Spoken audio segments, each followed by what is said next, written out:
Resistencia microbiana a desinfectantes. El enemigo oculto. Y preguntémonos, ¿los desinfectantes están funcionando como nosotros? Hoy los microorganismos de las mejores estrategias de limpieza y desinfección. Vamos a conocer hoy cómo detectar, prevenir y enfrentar la resistencia microbiana en el entorno hospitalario. El tema está a cargo de nuestro ponente, químico, biólogo, parasitólogo, Daniel Martínez Saucedo. Gracias, Daniel, por tan interesantes. Les presento a nuestro ponente. Hola, Dani, aquí presente. Daniel es especialista clínico en control de infecciones y seguridad del paciente.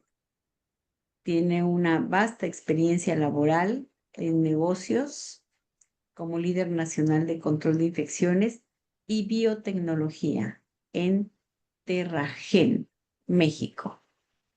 Su formación académica con la maestría en salud pública por la Universidad Latinoamericana, diplomado en epidemiología en métodos y técnicas para la investigación en salud de la población, químico, bacteriólogo, parasitólogo, licenciatura por la Escuela Nacional de Ciencias Biológicas del Instituto Politécnico Nacional, certificaciones varias desde la CBAPD, CBAPAIM, también en marketing para instituciones de salud, en soluciones de conflictos éticos, en enseñanza, en cursos de capacitación para el capital humano, laboral en el estándar de competencias ECO 217, es terapeuta de la risa, certificado por la institución de el Instituto de la Felicidad, también es líder de yoga de la risa. ¡Uy, qué padre!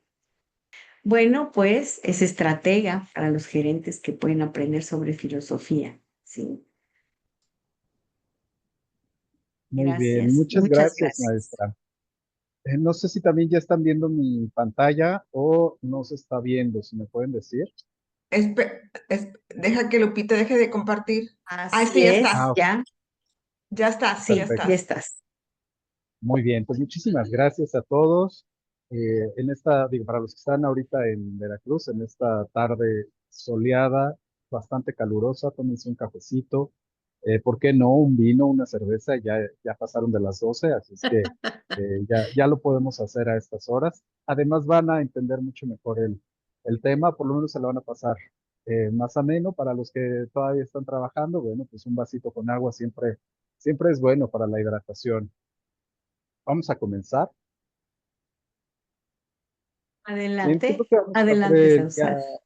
Dani, ¿Qué es lo que vamos a ver? Gracias, Finita. ¿Qué es lo que vamos a ver hoy? Vamos a ver algunos conceptos base, vamos a retomar el concepto de escape, vamos a ver qué es la resistencia a agentes desinfectantes y agentes esterilizantes, cuáles son las intervenciones básicas que podemos hacer dentro del hospital para poder evitar la resistencia antimicrobiana, cuál es el rol del Departamento de Procesamiento Estéril en la prevención de la resistencia antimicrobiana, que es un rol fundamental. Y bueno, al final haremos una especie de resumen. Perfecto. Esta es una caja de Petri gigante, es un experimento clásico en la microbiología, justamente para demostrar la resistencia a antibióticos.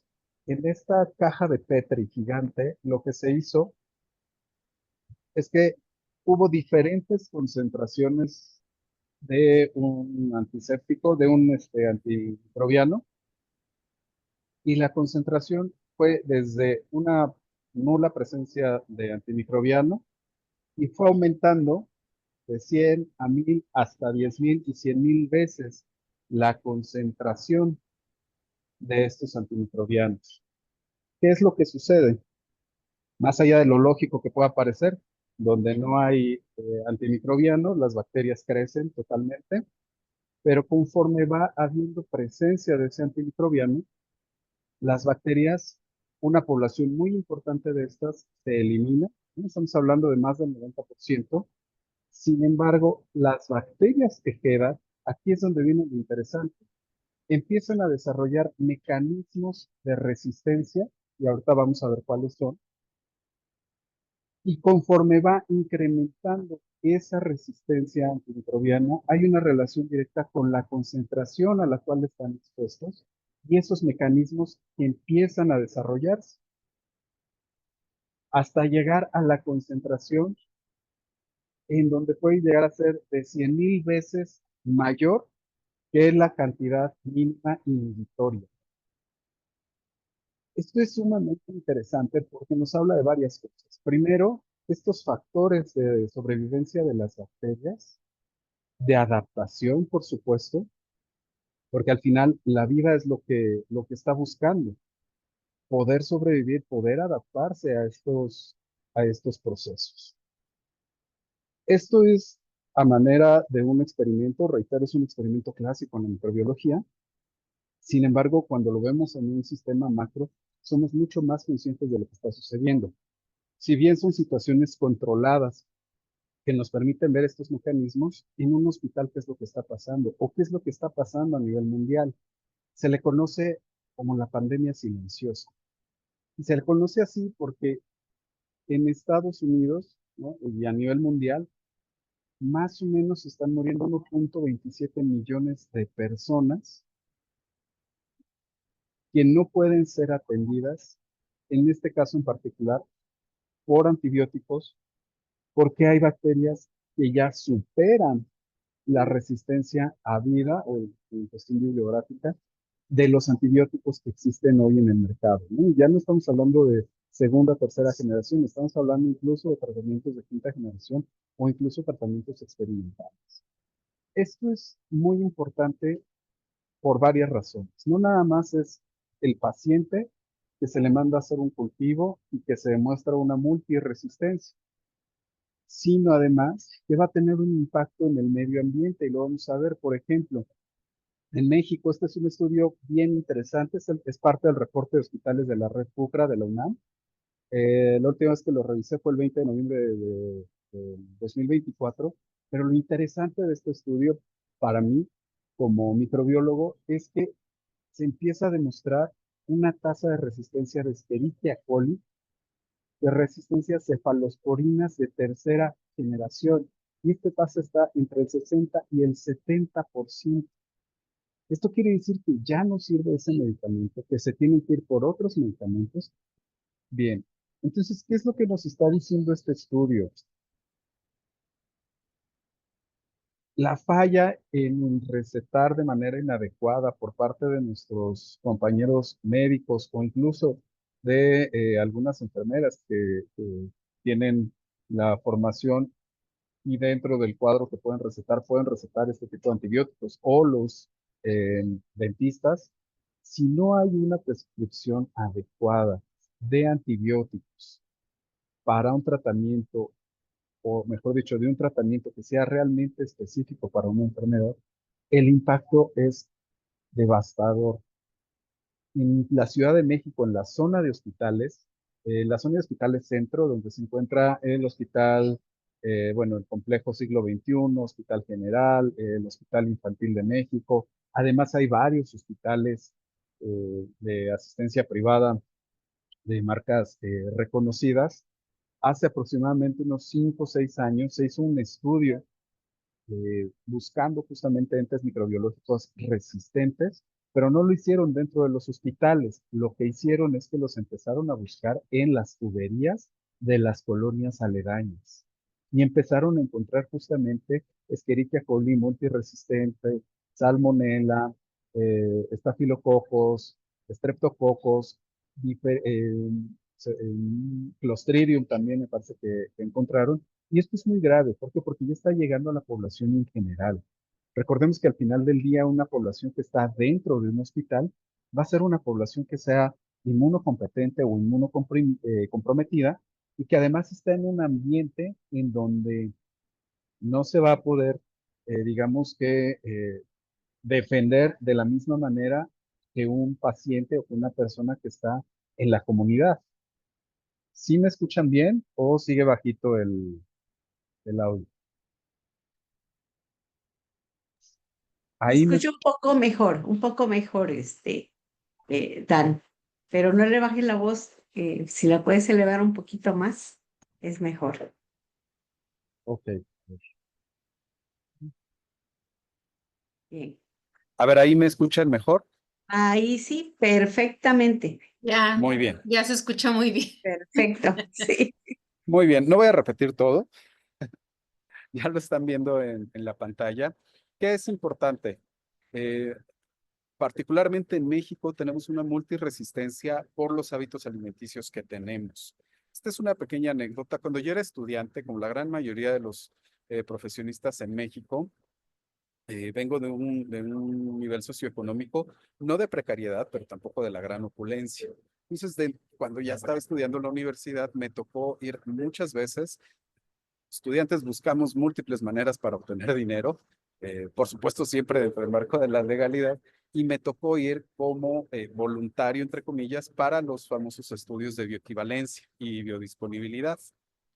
Y en esos estudios se hacían estudios para poder determinar esa bioequivalencia o biodisponibilidad de fármacos, tanto fármacos eh, omeprazol, paracetamol, etcétera, pero también para antibióticos en una población controlada.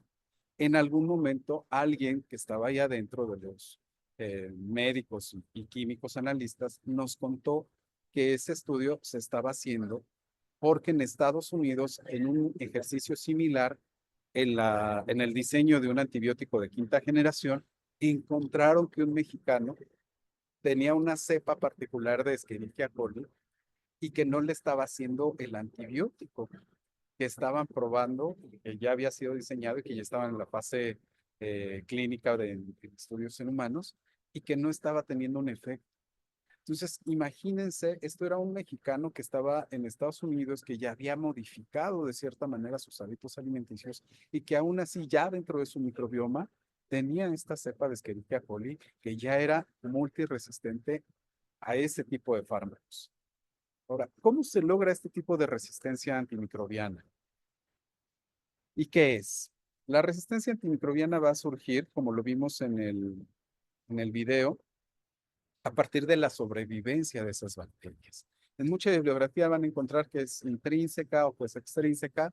Es intrínseca cuando ya la bacteria nace con este tipo, nace, por decirlo de alguna manera, eh, ya con este tipo de información genética que le permite evadir de diferentes formas la acción antimicrobiana, no nada más de antibióticos. Recordemos que un antimicrobiano puede ser un antibiótico, un antifúngico, un antiviral, por supuesto, un antihelmíntico, pero además también en esos antimicrobianos entran los desinfectantes, tanto de bajo nivel, los jabones, los desinfectantes de alto nivel y otras sustancias químicas que su efecto tiene que ser bactericida o microbicida en general. Entonces, cuando estas bacterias ya nacen con esa información, en mucha bibliografía lo van a encontrar como una resistencia antimicrobiana intrínseca. Y también está la resistencia antimicrobiana extrínseca, cuando esta bacteria o este microorganismo adquiere esa información genética del medio ambiente. ¿Cómo se da ese intercambio? Se da de tres maneras. Conjugación, que es, por ponerlo en términos analógicos, cuando una bacteria conoce otra bacteria y entonces a través de un organelo que se llama pili, le pasa esa información genética, la bacteria receptora recibe esa información, la mete en su ADN o la mantiene en su material genético en forma de plásmidos. Se conoce estas estructuras genéticas que pueden estar dentro de la bacteria y que pueden ser traídas a esa maquinaria genética para que se puedan expresar los genes. Eso es, digamos que de bacteria a bacteria. Cuando esas bacterias, como lo vimos ahorita en la caja Petri gigante, están en condiciones de estrés, lo primero que sucede es un efecto que se llama quorum sensing. Este quorum sensing es una manera de comunicación interbacteriana o antimicrobiana, porque se ha descubierto que puede ser intermicrobios, ¿no? Los hongos pueden avisarle a las bacterias, viceversa, y a otros microorganismos para poder censar la población. Por eso se llama quorum sensing, censado del quórum. Sirve para muchas cosas, sirve para emitir, por ejemplo, en las lagunas de Chacagua, en Oaxaca, este famoso efecto de bioluminiscencia, también en algunos microorganismos que pueden emitir luz, sirve a manera de comunicación, pero también sirve en términos de estrés microbiano para avisarle a la población que hay una actividad química, en este caso, que atenta contra la población en general. Y conforme se va dando esa información química, se va liberando entonces esa información genética en el medio en donde están viviendo. Y esto es muy interesante porque en el momento en el que, digamos que emiten o sacan esta información genética, sacan estos plásmidos, los otros microorganismos, particularmente los que son de la misma especie, van a asimilar esa información genética mucho más rápido y van a empezar a usarla para empezar a sobrevivir.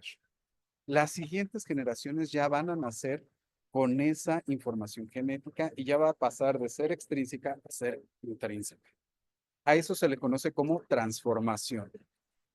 Y el tercer mecanismo, que es también súper bonito y muy interesante, es, por ejemplo, en la famosa imagen del virus que todos conocemos, que es un T4, que es un bacteriófago, es un virus que infecta bacterias, y otros virus que pueden infectar bacterias o microorganismos, hongos. Lo que hacen es que al momento en el que infectan la bacteria, por diferentes mecanismos, pueden ya sea replicar esa información que ya trae el virus con ese plásmido que le va a permitir resistencia, se meten dentro de la bacteria, se replican utilizando esa maquinaria microbiana, se liberan y empiezan a infectar a otras bacterias o a otros microorganismos. A eso se le conoce como transducción. Entonces, estos mecanismos en los cuales, por ejemplo, el mecanismo que muy seguramente se dio en el video que vimos, puede ser de conjugaciones de transformación, porque era un solo género microbiano, era Escherichia coli. Se cuida perfectamente bien para que no haya bacteriófagos, todo está estandarizado, entonces muy probablemente fueron los mecanismos en los cuales se hizo ese intercambio, pero en los hospitales y en la comunidad se pueden dar estos tres de manera incluso simultánea. Y es lo que va a empezar a dar justamente esta resistencia antimicrobiana, que puede ser multiresistente, polidrogoresistente, y va incrementando justamente esa resistencia a los diferentes antimicrobianos. ¿Cuáles son los mecanismos que se conocen hoy en día? Alteración de las enzimas diana. Se le conoce como diana por el círculo en donde uno practica el tiro al blanco, o la enzima blanco, que es a donde va a llegar a atacar esa enzima, o en este caso el antibiótico. Alteración de la membrana y producción de enzimas que pueden atacar al antibiótico o al antimicrobiano.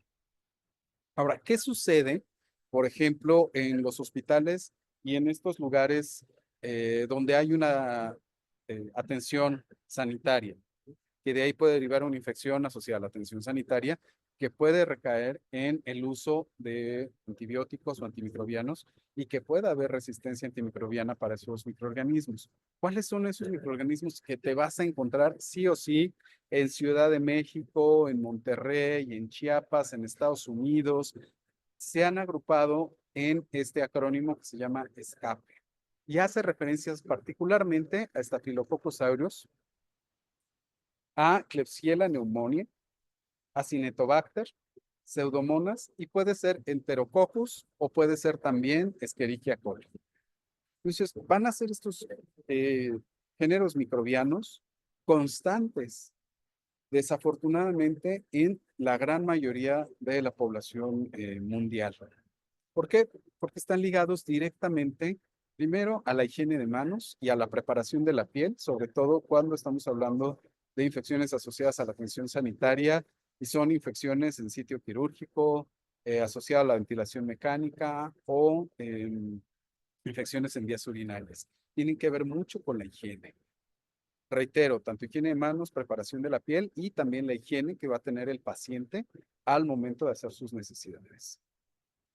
Lo demás tiene que ver con la limpieza y desinfección tanto de las áreas como de los dispositivos, que no necesariamente van a ser dispositivos eh, semicríticos o críticos, sino que también pueden ser dispositivos no críticos que se encuentran en la estancia del paciente, ya sea en el pre o en el postoperatorio o cuando está yendo el paciente directamente a una consulta médica, a una consulta externa o a una consulta de seguimiento de su tratamiento o incluso una consulta diagnóstica, ya sea las diferentes áreas de laboratorio, de gabinete, etc. En la gráfica que ustedes están viendo, en la primera, van a ver los diferentes grupos, en este caso géneros bacterianos, y el porcentaje de si son multidrogos resistentes, polidrogos resistentes, o incluso puede haber una resistencia mucho mayor. Esto es con respecto a los antibióticos, lo que acabamos de ver en la diapositiva anterior. Pero, ¿qué sucede con los desinfectantes? Desde los desinfectantes que utilizamos para la limpieza de las superficies hasta los antisépticos. Ahí vamos a hablar, por supuesto, es resistencia antimicrobiana, pero vamos a ver una pérdida de la susceptibilidad a los agentes desinfectantes e incluso agentes esterilizantes. Tiene que ver con que el principal error está asociado a que estos microorganismos generen este tipo de resistencia o pierdan susceptibilidad, es desafortunadamente un error humano. ¿Con qué tiene que ver? Tiene que ver primero con la carga microbiana presente en la superficie y la naturaleza del agente desinfectante o esterilizante, el uso adecuado de ese agente esterilizante o desinfectante y el principal mecanismo que van a tener, aparte del contacto, es el tiempo de contacto o de exposición a ese agente desinfectante. ¿Qué sucede? Y sobre todo ahorita, por ejemplo, que están en el Congreso de Cirugía Endoscópica. Desafortunadamente, la endoscopía tiene y la laparoscopía tiene una muy mala fama por cierto grupo de profesionales de la salud que han permitido y que han promovido malas prácticas en el procesamiento de endoscopios, de laparoscopios o de todo aquel dispositivo que tiene lúmenes.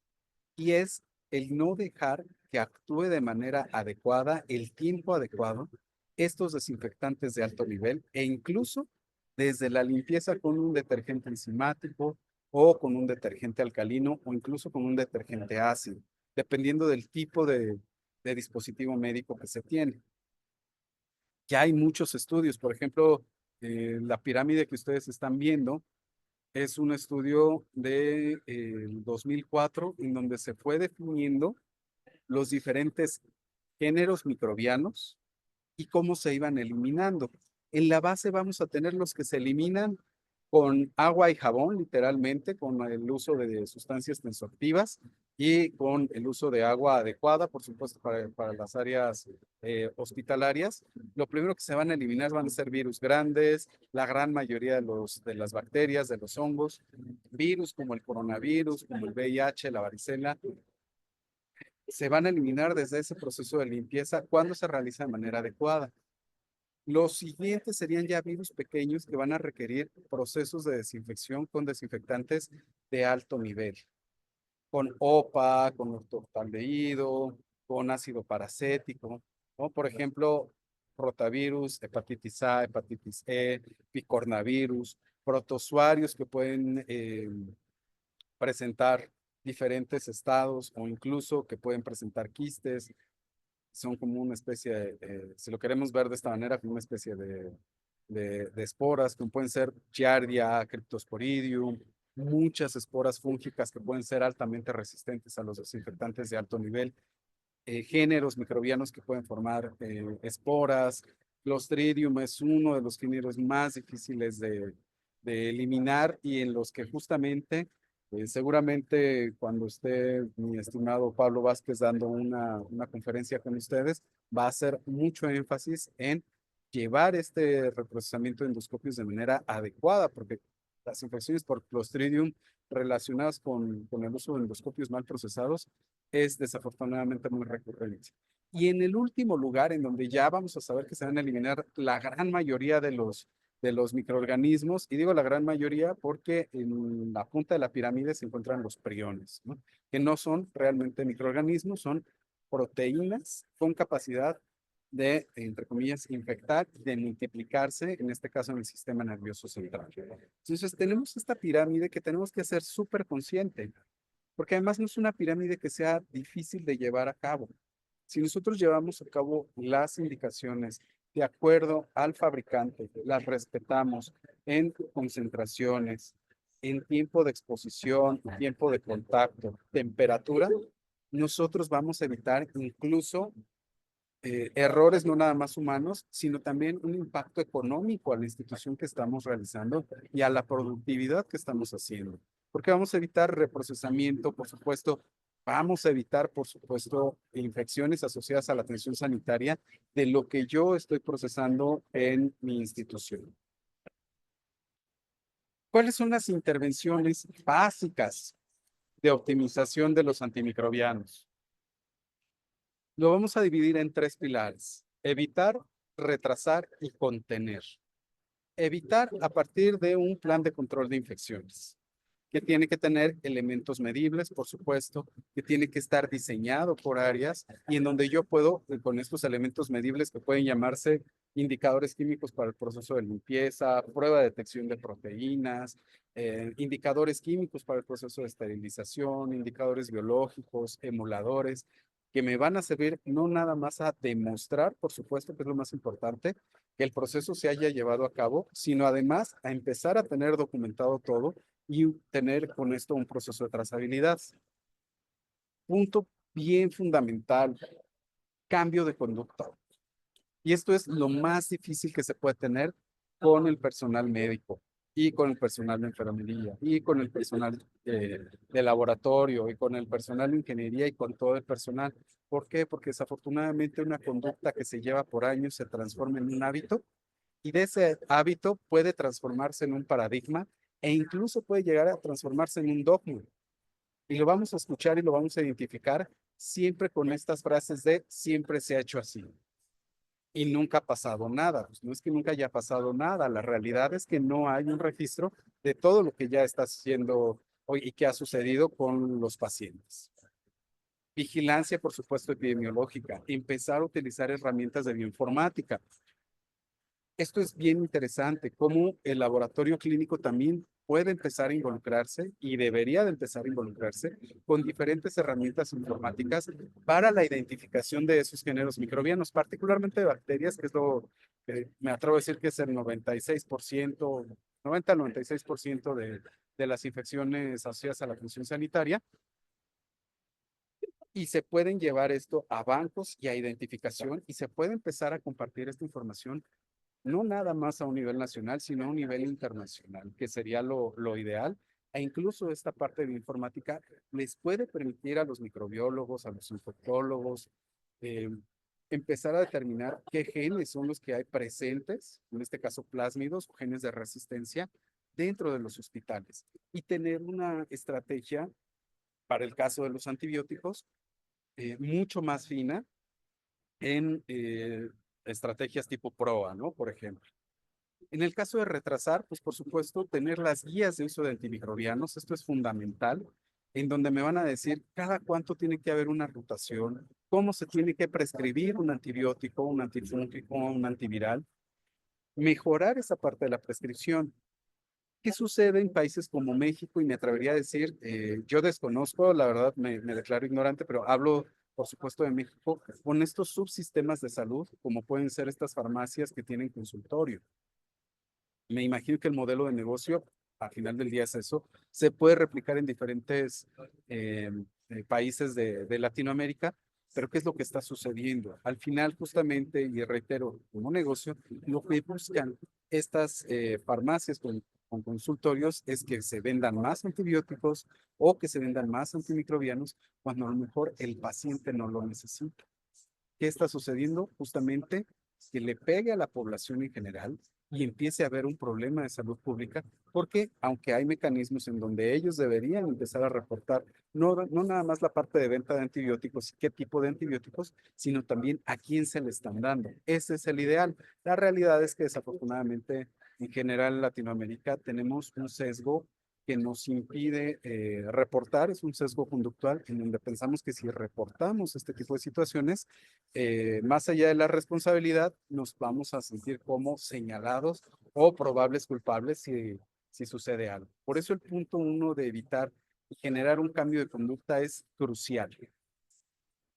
Y ya cuando se presenta, cuando ya desafortunadamente llegó este efecto de empezar a ver diferentes géneros bacterianos particularmente que son resistentes a diferentes antibióticos, pero además empiezan a presentar resistencia a diferentes desinfectantes, se tiene que contener. Y tiene que haber ya sea el diseño de nuevas moléculas que puedan eliminar o que puedan coadyuvar para que la otra molécula funcione con esos microorganismos, o incluso que pueda haber instancias que en su defecto puedan eliminar de manera definitiva esos microorganismos, ya sea con el uso de otro tipo de sustancias químicas o con contenciones de otro tipo. ¿Qué sucede en México? En México, en teoría, existe una estrategia nacional de acción contra la resistencia a los antimicrobianos. Esta estrategia, digo en teoría, porque al final hemos tenido diferentes modelos, como el MUEC, en su momento como los estándares de certificación hospitalaria. Siempre hemos oído hablar de los PCIs, de las metas internacionales, de los objetivos internacionales, pero al final del día tenemos que tropicalizarlo, y en esa tropicalización se pueden llegar a perder muchos objetivos y muchas metodologías de implementación y de ejecución. Con esta estrategia, ¿qué se busca? Primero, tener la conciencia, hacer procesos de concientización y la comprensión acerca de la resistencia antimicrobiana. Segundo, tener una vigilancia, que esto lo tendría que hacer la unidad de vigilancia epidemiológica, seguramente lo hace. En este momento no tengo empacho y estaría para mí ver qué es lo que está haciendo la unidad de vigilancia epidemiológica a nivel nacional con respecto a la resistencia antimicrobiana. Seguramente mi querido amigo el doctor Carlos Ridaura podría darnos una cátedra sobre lo que se está haciendo desde el gobierno. Y el tercero es reducir la incidencia de infecciones. Punto bien crucial. Ya hablamos de estos subsistemas, por así decirlo, de salud, que en lugar de hacer una contención y una prevención, desafortunadamente en estas prácticas de crecimiento económico, tiene un impacto totalmente distinto. Más la cultura que tenemos nosotros los mexicanos, me atrevo a decir como latinoamericanos, extiendo a la región, en donde muchas veces, ya sea por desconocimiento o porque creemos que va a ser mejor, lo primero que hacemos es decirle al médico es, mándame un antibiótico, mándame la inyección, y como tiene algún efecto secundario en términos fisiológicos, cuando tomamos este tipo de medicamentos, nos vamos a sentir mejor.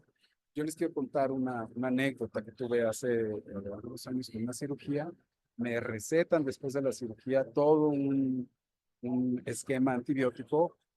No necesitaba, y a los 3 días lo que tenía era una diarrea incontrolable, porque en realidad no lo necesitaba. Y estaba esta práctica de darle el antibiótico por si las dudas. Entonces, es mucho de carácter conductual lo que tenemos que empezar a modificar. Utilizar de forma óptima los agentes antimicrobianos. Lo primero que hemos escuchado, evitar la contaminación cruzada. En el caso de los desinfectantes, de los antisépticos, donde todavía pueden llegar los bidones de iodopovidona, de clorexidina, en donde los chicos de laboratorio pueden estar preparando el alcohol gel en áreas que a lo mejor no fueron destinadas para ello, porque el laboratorio clínico seguramente se ve rebasado, y no es que tengan que tener un área como lo puede ser mezcla de medicamentos para la preparación de estos antisépticos, ¿no? Y a veces en aras de generar un ahorro, podemos estar generando un impacto socioeconómico y en salud pública totalmente opuesto. Entonces, empezar a utilizarlos de manera adecuada, también nos va a permitir tener ahorros considerables. Si yo tengo una solución antiséptica que viene en una unidosis, si yo tengo un detergente enzimático que viene con un dosificador y viene con una guía de uso de acuerdo al tipo de agua que hay en la institución, al tipo de dispositivos médicos que se van a procesar, desde no críticos hasta críticos, tengo que utilizarlo de esa manera, evitar las cargas mixtas desde la limpieza. No va a ser la misma carga orgánica que va a tener una cirugía de gineco que una cirugía de neuro. Y a veces nos vemos rebasados y los técnicos, o los afanadores o las quirúrgicas se encuentran en un mismo lugar e incluso a veces podemos estar evitando por diferentes causas, tanto de recursos materiales como conductuales, podemos estar evitando el uso de equipo de protección personal. Entonces, si se van dando cuenta, hay muchos puntos relacionados con la generación de esta resistencia antimicrobiana. Entonces, estandarizar los procesos de manera adecuada, llevarlos y ejecutarlos va a ser lo primordial para evitar este efecto antimicrobiano. Y esto va a tener justo un impacto en asegurar una inversión sostenible. ¿Qué puede hacer? Y aquí le aplaudo a muchos administradores que bajan a la central de esterilización, que van a las diferentes áreas, que van al laboratorio, que van a gabinete, que van a curación, a las clínicas de curación de heridas o al área de curación de heridas y se involucran para tener el conocimiento mínimo necesario de qué es lo que están comprando. Desafortunadamente no es la constante. ¿Qué sucede? Hace poco salió un video, me parece que es un video viejo, honestamente, en donde estaban envolviendo con papel craft, cuando pensábamos que esa práctica ya se había dejado de lado en nuestro país y estaban empezando a comprar papel craft para envolverlo y meterlo a un esterilizador de barriga. Entonces, cuando el administrador no está involucrado con esos procesos, cuando nosotros nos cerramos a no explicarle y no hacer un equipo, pueden empezar a suscitarse situaciones como estas. Otra situación garrafal que llega a ver, ¿no? Que puedan estar recomendando el uso de detergentes o de jabones para lavar trastes en el uso de dispositivos médicos. Por supuesto que esta es una práctica que no debe de hacerse. Para eso hay una investigación y desarrollo y una sustancia específica para un fin en específico. Y puede llegar a suceder que si justo el área de compras o el almacén o los proveedores o incluso el área involucrada no tiene el conocimiento, puede pensar que puede utilizar estas sustancias para procesar todo lo anterior. Si le sumamos que no hay un uso adecuado, entonces puede haber un efecto totalmente contraproducente y dañino, no solo para el paciente, ¿no? Sino también para el trabajador y para la institución. ¿Cuáles son, por ejemplo, en este caso, estrategias como PROA? ¿Cuáles son sus objetivos? Bueno, primero, desarrollar una evaluación económica. Estamos hablando que se necesita una inversión sostenible que me genere un ahorro de alto impacto. Y con un ahorro de alto impacto, lo importante es ver hacia la prospección. Muchas veces lo que sucede es que no vamos a ver un ahorro tangible. Y es aquí donde tenemos que aprender a interpretar cómo vamos a comunicar las cosas. Ahorita en los diplomados que estaba escuchando que tiene FMEC, es muy importante este punto. ¿Por qué? Porque el ahorro que tú vas a tener teniendo una inversión sostenible, lo tienes que interpretar con todo lo que no se presentó, con todas las infecciones que no se presentaron. Y entonces tienes que encontrar la manera de explicar que ese ahorro no tuvo ese impacto. Y no necesariamente porque el compañero médico, cirujano, calidólogo, epidemiólogo, con sus profesionales asociados en enfermería, quirúrgica, control de infecciones, calidóloga también, por supuesto que hacen una labor muy importante, pero justo es cómo el trabajo que están haciendo ellos, más la inversión, está dando estos saltos. Esto de utilizar de forma óptima lo van a encontrar en todas las guías. Y todos, y seguramente, y es parte de un mantra que tenemos la gente que nos dedicamos a la prevención de infecciones en los procesos de limpieza, desinfección y esterilización. Ve a las guías de uso, a las indicaciones de uso. Reducir la incidencia de las infecciones asociadas a la atención sanitaria. Reforzar el conocimiento. Mejorar la concientización. Entonces, si ustedes se dan cuenta, en las diferentes estrategias y en las diferentes guías, te van a estar repitiendo lo mismo de manera constante, porque es algo que tenemos que hacer y que tenemos que empezar a transformar. ¿Cómo se hace un plan para disminuir la resistencia, en este caso, a desinfectantes? Tiene que estar, por supuesto, recursos humanos o capital humano, como lo llamen en tu institución. Tiene que haber un equipo líder y tiene que haber un equipo ejecutante. Hace unos 15, si no es que más años, cuando estábamos viendo toda la parte de higiene de manos, se hablaba mucho del involucramiento del equipo líder, de que fuera el director, de que fueran los directores, no nada más médicos, sino administrativos, de ingeniería, que se involucraran para que el trabajador, el ejecutante, pueda hacer las cosas. Con el tiempo, en estos estudios de impacto, se fue demostrando que sí, por supuesto, el impacto de que veas tú a tu líder, a tu jefe, a los directivos es importante, pero el impacto mayor lo tiene el personal operativo.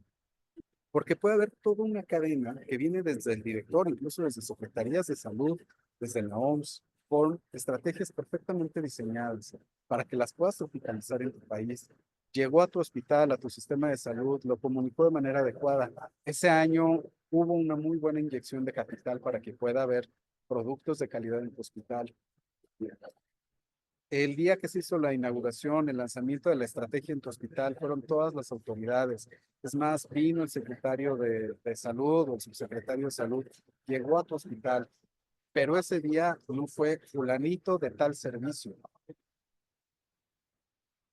y no recibió la capacitación o no puso atención en la capacitación. Y lo primero que te va a decir es que yo lo sé hacer porque así me enseñaron. No voy a utilizar esa estrategia, ese producto, eso que estás haciendo.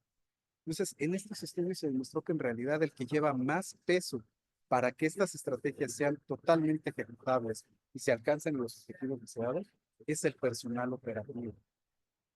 Y aquí entran un montón de factores bien importantes, desde, por supuesto, la parte económica que está recibiendo ese personal operativo, el tiempo que está dedicando a su labor, la sobrecarga de trabajo y además el impacto psicológico de tenemos que hacer las cosas.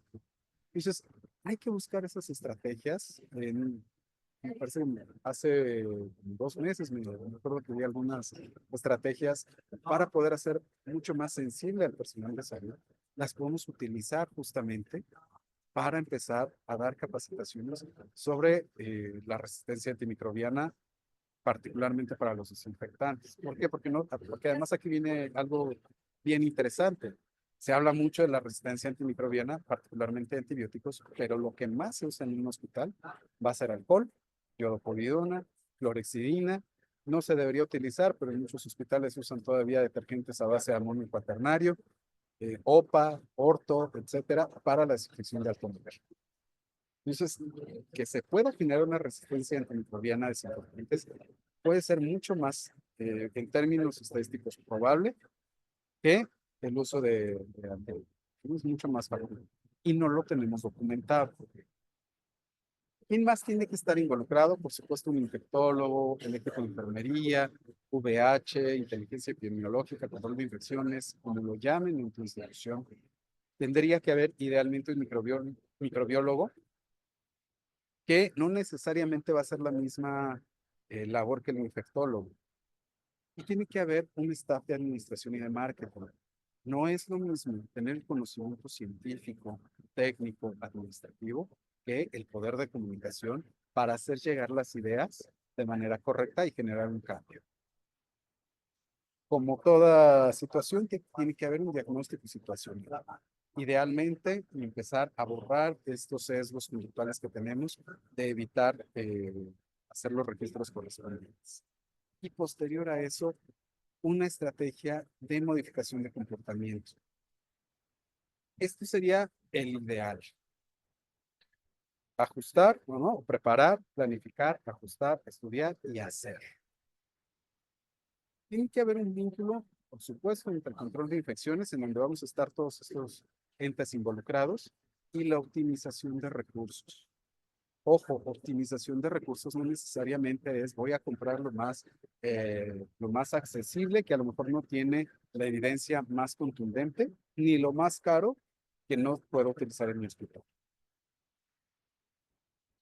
Así como hay un comité de antibióticos, lo ideal es que tenga que haber un comité de antimicrobianos o empezar a cambiar este concepto y que en lugar de llamarse comité de antibióticos se llame comité de antimicrobianos, justamente para abarcar ese, este, ese abanico de posibilidades de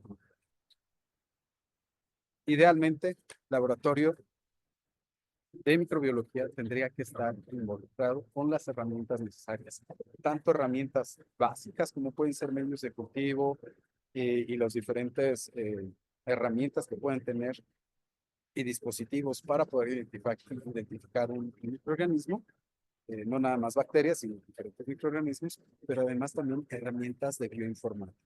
En muchos lugares, y con toda la ciencia que hay softwares que son de acceso libre que les permiten a los laboratorios acceder a estas fuentes, estas bibliotecas genómicas y también compartir información que se puede tener de lo que empiezan a descubrir en su estudio. ¿Cuál es el rol del Departamento de Procesamiento Estéril? Como lo hemos visto en muchos webinars, no nada más conmigo, seguramente con Carlos Cabral, con Carlos Vázquez, con Carlos Ridaura, porque en Amexpo les gustan que se llamen Carlos, pero además con otras asociaciones, el rol del Departamento de Procesamiento Estéril en los hospitales es fundamental para que el hospital funcione. ¿Cuál es ese objetivo? Primero, monitorear todo lo que está sucediendo, pero además garantizar que haya la eliminación de toda partícula potencialmente nociva para el ser humano. Entonces, ellos, ¿qué es lo que hacen? Idealmente, y en este empoderamiento, tener medidas estructurales, que es lo que tiene ese hospital, en términos no nada más de equipos, sino también de dispositivos médicos en su mental, de acuerdo al tipo de cirugías, las especialidades que hay en ese hospital. Medidas de proceso, cómo se va a procesar todo, y no nada más la parte quirúrgica, sino también el tipo de mobiliario, el tipo de gabinetes, el tipo de lámparas, qué tipo de población es la que están atendiendo. Ellos tendrían que ser parte fundamental de ese comité antimicrobiano y cómo van a medir ese impacto.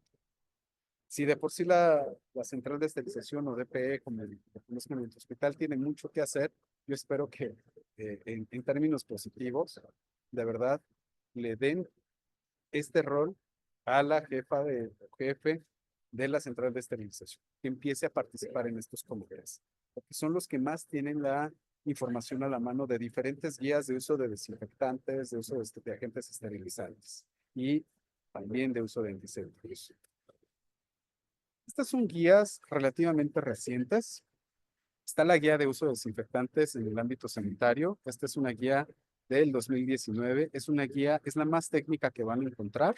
Me atrevería a decir que es la mejor tropicalización de las guías que emite la OMS y la OPS, y de una manera con un lenguaje, sí, por supuesto, técnico, pero muy fácil de entender.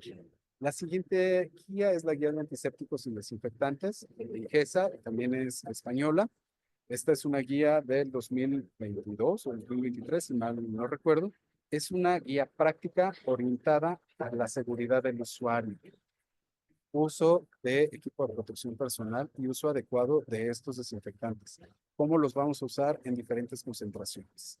Y la guía de antisépticos y desinfectantes del Ministerio de Salud de Argentina. Esta guía se enfoca en el uso racional de desinfectantes para evitar la resistencia microbiana y la toxicidad. Entonces, estas tres guías nos pueden ayudar. Son de acceso libre.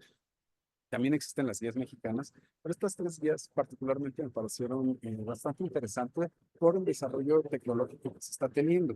Por ejemplo, los argentinos actualmente son líderes mundiales en control de infecciones, en el desarrollo de indicadores químicos, biológicos, pruebas de proteína, en todo el proceso de la central de estabilización y sistemas de trazabilidad también. Entonces, regresamos a esta pirámide que es súper básica y que la van a encontrar.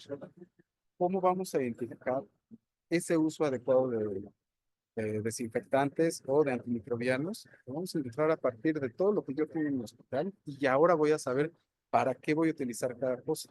¿Qué voy a utilizar para superficies? ¿Qué voy a utilizar para dispositivos médicos? Para instrumental médico, para equipos mucho más complejos, como puede ser un Da Vinci, un ROSA, otro tipo de instrumental, robots para cirugías de oftalmo, de neuro, etc. Recordando siempre lo primordial, respetando las indicaciones del fabricante. Algo que casi, y por eso elegí las guías anteriores, que hay guías importantes que ahorita vamos a mencionar, es, ya comprobaste qué equipos tienes, cómo lo vas a medir, cómo los vas a procesar. El punto importante es, tienes que demostrar que esos procesos que estás haciendo están teniendo un efecto y para eso están los indicadores, diferentes tipos de indicadores.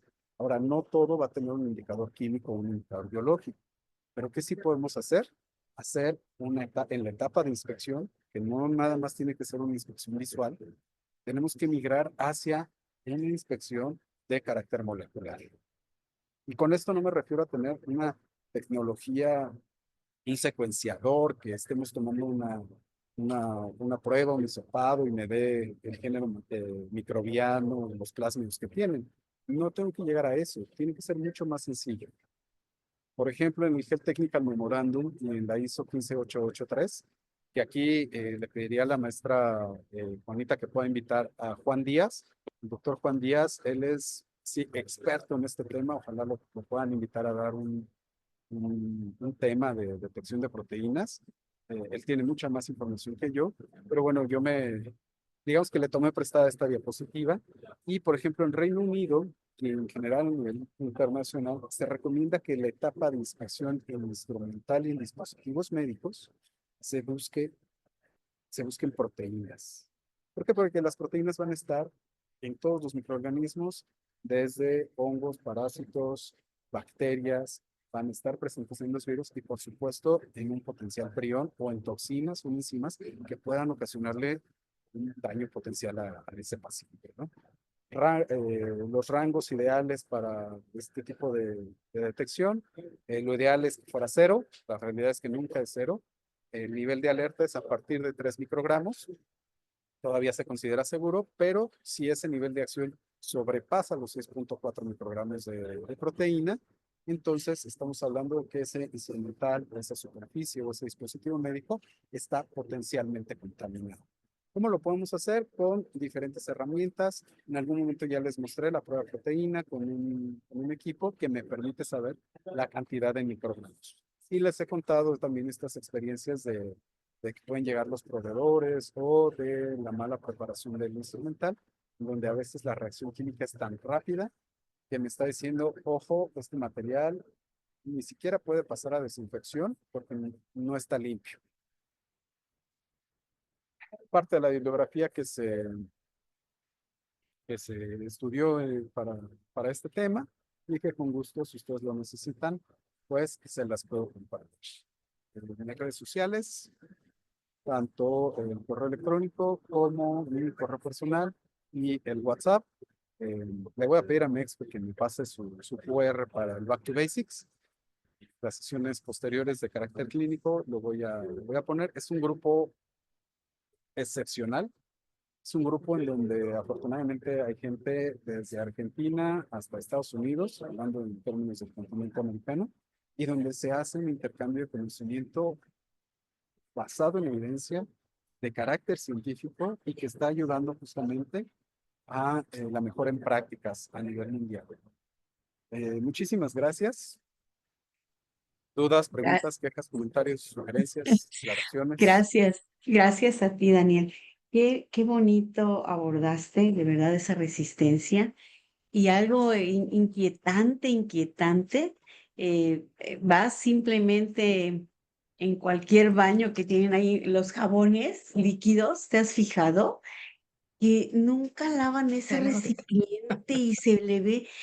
Dime, ¿cómo te vas a lavar con esas manos? Pero también lo vemos en los hospitales.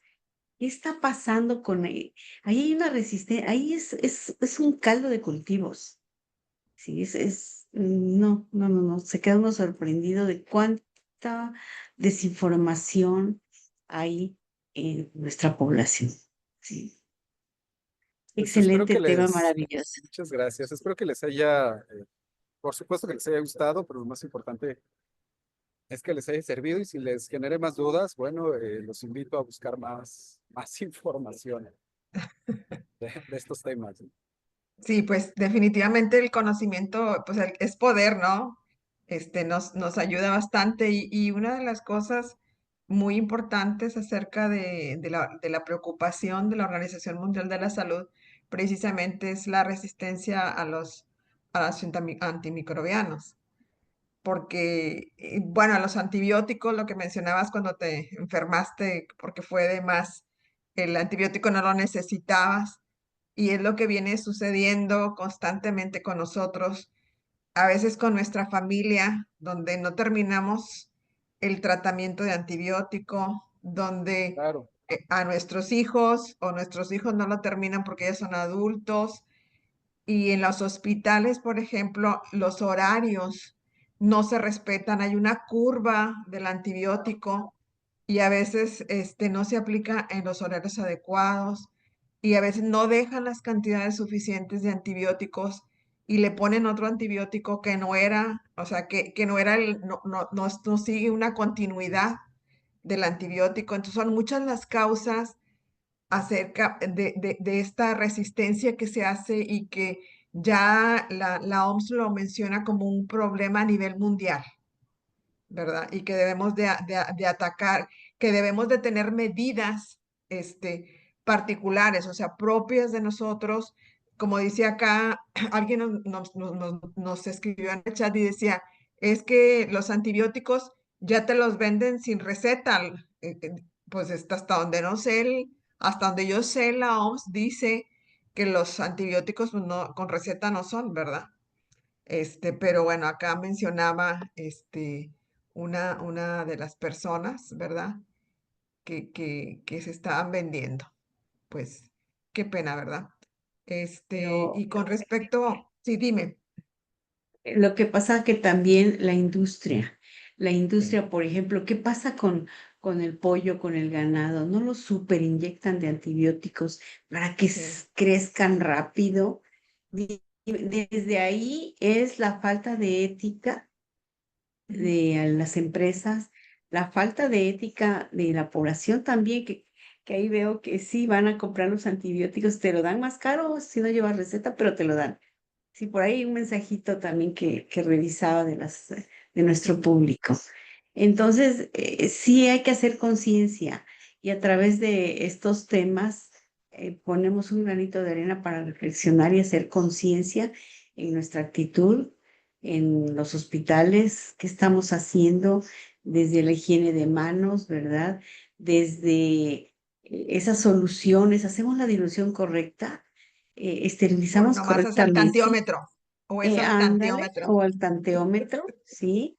Y Sí, también evitar, ¿verdad? Obtener la buena práctica de que siempre lavar los recipientes y desinfectarlos, no nada más es de rellenarlos, porque ahí como lo manejaste en la caja de Petri, las bacterias que van quedando ya tienen ujú, información, ya mutaron información, sí. ya se hicieron súper resistentes y todavía le echas más para que Trasvasamos, este, sí, así es, así es. sí. Sí. Entonces es una reflexión muy bonita a la que nos has invitado hoy y que seamos ejemplo a seguir y generemos conciencia. Hay que tener una actitud proactiva hacia todo esto. Sí, Daniel, hay una sí. pregunta, Lupita, por acá en el de que se le da prioridad a este lado del sistema de preguntas y respuestas, porque acá en el chat hay muchos comentarios, pero, y felicitaciones también, Daniel, tienes muchas felicitaciones y ya vi que estabas contestando unas preguntas, gracias. Dice, comenta el involucramiento del departamento de Bacter en este proceso. La toma de cultivos aleatorios de superficies sería confiable para medir el impacto del proceso de limpieza y manejo de superficies o hay algo recomendable? Sí hay, dentro de todas las normas que hay, voy a dar a la tarea para enviarles la información concreta, pero sí hay en qué espacios físicos es donde es más recomendable hacer los diferentes tipos de cultivos, incluso cómo tendría que ser la estructura de las tomas de agua, evitar que haya muchos podos, la cloración semanal o mensual o semestral de las diferentes fuentes de agua y en la rotación de los antibióticos. No lo metí en esta plática, pero lo podemos ver en una siguiente. Sí se recomienda no que sea de forma aleatoria en términos de hoy se me ocurrió hacerlo aquí y mañana ya, sino en términos de diferentes áreas con una periodicidad, digamos que intercalada. Eso sí es. Sí, nos mencionaba también en uno de los comentarios ya hace tiempo, Dani, acerca de que a veces el cirujano pedía que le pusieran un antiséptico, por ejemplo, yodopovidona, y luego aparte, no, también ponle clorexidina. ¿Qué sucede en estos casos cuando hay una combinación de antisépticos? Porque así lo pide el cirujano. Sobre Bien, todo los de trauma, que es un coco cuando se les infecta un paciente, pero caen en el otro lado, ¿no? ¿Qué opinas de estas prácticas? bueno, de entrada son prácticas no recomendadas porque puede haber una interacción química, puede ocasionar dos cosas. Primero, una inactivación entre sustancias químicas y segundo, podría tener una interacción con la piel o con la cavidad órgano-espacio o con el hueso y puede haber desde irritación química por contacto hasta con lesiones de tipo quemadura de segundo o tercer nivel por esas reacciones químicas. Y la siguiente es, depende de la cantidad de materia orgánica que haya, por ejemplo, hablando en este caso de cirugías de trauma, aparte de una inactivación entre moléculas, los diferentes desinfectantes se pueden empezar a inactivar de acuerdo a la carga orgánica, llámese sangre, músculo, hueso. Entonces, esto tendría que determinarse antes de hacer la cirugía, porque si no estaríamos cayendo en esta práctica de échale más por si las dudas, para que amarre, ¿no? Decimos los mexicanos. Y no necesariamente. Podemos ocasionarle un daño mayor al paciente por no protegerlo y además por tener una especie ahí de efecto negativo en el paciente, ¿no? Una probable yatrogenia. Sí, mira acá, Andrea te pregunta por acá, dice, consulta, dice, ¿cómo llegamos a elegir el desinfectante adecuado de acuerdo a su concentración y marca comercial, como en el caso del hipoclorito que nos recomiendas? Bien, para el uso del hipoclorito, la OPS tiene una guía así muy bonita, muy fácil de entender, en donde viene la tabla, las concentraciones, bueno, viene una tabla, viene dividida en dos, de uso para superficies, de uso común para las áreas, digamos que administrativas, elevadores, bla, bla, y viene su tabla, su concentración de acuerdo al tipo de superficie. Y para las áreas clínico-quirúrgicas también viene su concentración y para el tipo de superficie. Entonces, busquen ese acceso libre, si ponenle tabla de uso de desinfectantes OPS, les va a aparecer el PDF y la pueden bajar. Entonces, Bien. para eso. Ahí te va otra que dice Rita, dice la combinación de yodopovidona con agua oxigenada. Misma situación que con clorexidina, al final tienen mecanismos de acción distintos. Uno va a oxidar y el otro va a tener una interacción distinta en las membranas de los microorganismos. Entonces, ¿qué puede suceder? El agua oxigenada en general es una solución hiperoxidante y lo que va a hacer es que va a eliminar la molécula de yodo. Entonces, nuevamente, ¿para qué lo voy a usar? ¿Qué es lo que voy a usar? Son las preguntas que tengo que resolver antes de Sí. intentar mezclar. Jessica te pregunta, dice, felicidades, muy buen tema. Dice, sigue siendo un desafío con los doctores la esterilización en frío y que siempre se ha hecho así y nunca ha pasado nada. Nos comentaba en el webinar pasado, el maestro Carlos nos decía que era una terminología, esa esterilización en frío estaba mal la traducción. que no es esterilización, ¿verdad? Pero bueno, ¿nos quieres ahí ampliar tantito con respecto Sí, a la eso? Porque sí, esterilización en frío no existe.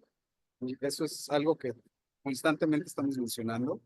sí. Es desinfección de alto nivel. Se le conoce en frío porque no necesariamente va a alcanzar la temperatura de 56, 57 grados, que es lo mínimo de la esterilización en peróxido de hidrógeno, en formaldehído, por ejemplo, o en monóxido de etileno.